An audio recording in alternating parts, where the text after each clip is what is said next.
Nessa parte vamos ver a classificação funcional, que é a classificação mais usada na clínica. Tá? A classificação funcional foi descrita por Luria, né, um russo pesquisador, e ele propõe três áreas no córtex. As áreas chamadas de primárias, isso aqui é importante. A área primária é uma área modal, ela é uma área de uma modalidade. Ou é uma área motora, ou é uma área sensitiva. Um outro tipo de classificação é de áreas secundárias. As secundárias são unimodais também, só que elas são chamadas de associação, enquanto que as primárias de projeção. Então vamos ver a diferença do que é uma área de associação e de projeção, porque parece ser muito igual, porque ambas são motoras ou sensitivas. As terciárias são supramodais, não se relacionam diretamente com movimento e sensibilidade. Então vamos tentar entender o seguinte. Nós temos o nosso telencéfalo,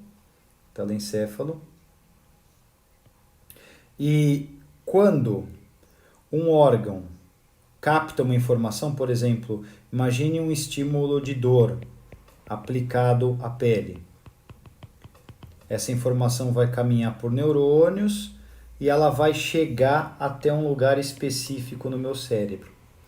Quando essa área do cérebro, essa área do córtex, recebe uma informação de um órgão, que foi a pele, essa área é uma área chamada de projeção. Por que projeção? Porque a informação da pele se projetou no córtex.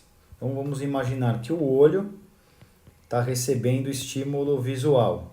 E o estímulo visual captado pelo olho é projetado numa área do córtex. Então essa área do córtex é uma área de projeção visual. Aqui da pele é uma área de projeção sensitiva geral.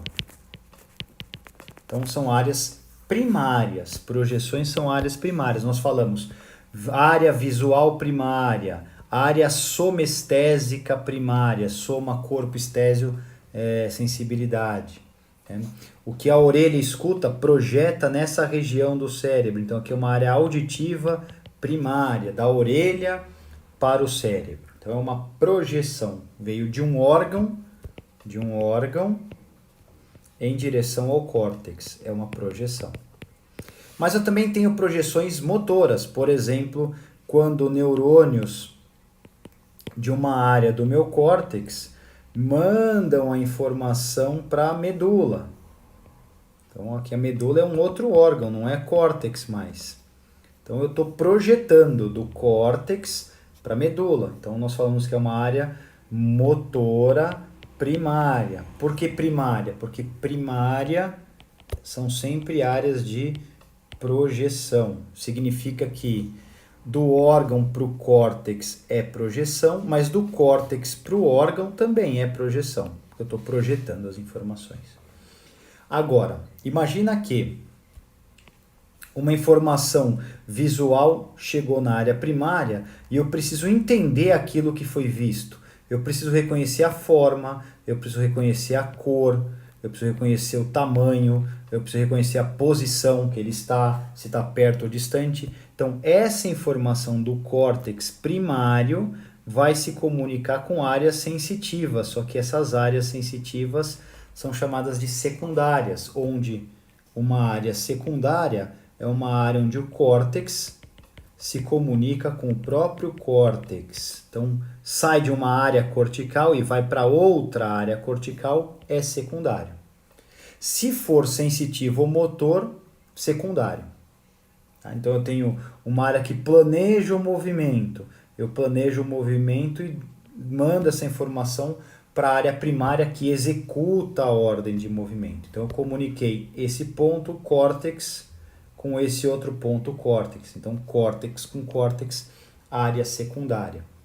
Voltando aqui, áreas secundárias sempre ligadas a movimento e sensibilidade. E uma área terciária é córtex se comunicando com córtex, só que não relacionado a movimento e sensibilidade, relacionado ao raciocínio, à lógica, ao comportamento, à emoção, à memória, à tomada de decisão. Então, são áreas que se comunicam corticais entre si, sem estar relacionado com essas categorias.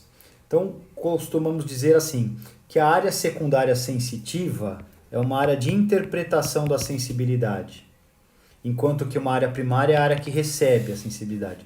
Então, eu vejo na primária e eu entendo o que eu vi na secundária. Eu ouço e eu entendo o que eu ouvi. Eu sinto o cheiro e eu entendo o que esse cheiro significa. Agora, a motora, a secundária é a área do planejamento. Eu planejo o movimento, ordem de movimento, velocidade de movimento, tempo de execução do movimento. E depois a área primária executa o movimento.